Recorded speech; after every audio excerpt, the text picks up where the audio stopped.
هنعمل بفتيك مع بعض بطريقة بسيطة وتركات سهلة ونتيجة كمان مضمونة. في الخلاط ونزلت ببصلتين وعليهم شوية مية وضربتهم كويس. صفيت البصل في المصفى وهرسته كده، خدت العصارة بتاعته. نزلت عليه بقى بمعلقة فلفل ونص معلقة ملح، وما تكتروش الملح، اللحمة ما بتحبش الملح زي الفراخ. ونزلت عليهم بعصير ليمونة وكمان معلقة ماسترد كبيرة وبيضتين، وضربت الكلام ده كويس.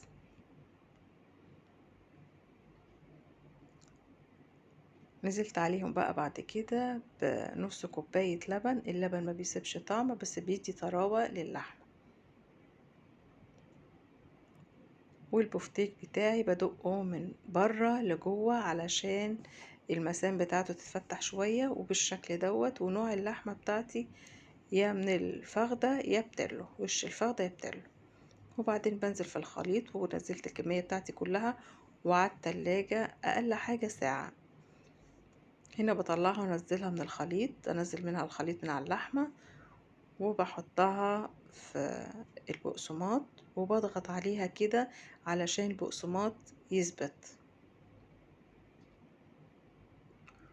وما بين كل طبقة وطبقة برصها علشان لما اجي اقليها ما تلزقش في بعضها، فاحط طبقة بلاستيك.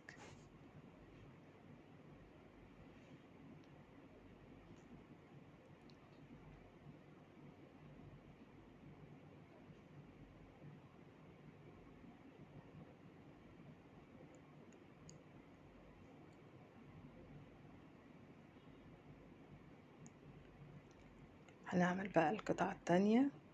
حطيناها في البقسماط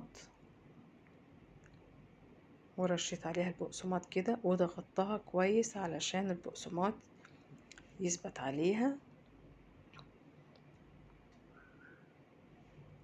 هنا بقى انا حطيت طبقة بلاستيك كيس تلاجة، فتحته وحطيت الطبقة التانية بس ما اتصورتش في زيت بقى، مش غزير قوي ولا حاجة. حطيت البفتيك وقلبته على الناحيتين، وهنا نزلت بالقطعة التانية وده لونها والطبقة ما فكتش منه، وده شكله لما خرج.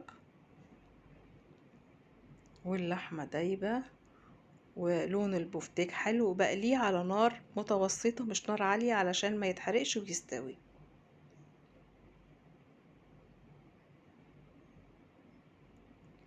طعمها تحفة. صحتين وعافية على قلوبكم.